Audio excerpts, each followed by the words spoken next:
Hey guys, in this video we're going to go over how to play Apple Music on your PS5 from your iPhone.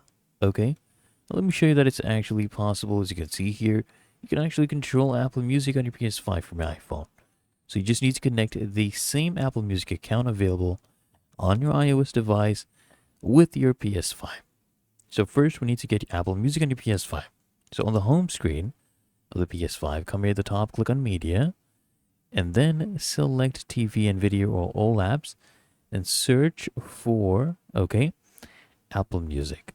Press the start button, and once done, you just open the Apple Music app, click on start listening, then click on don't send, and then log into your account to connect your Apple Music to PS5, and you can go ahead and choose songs from your phone.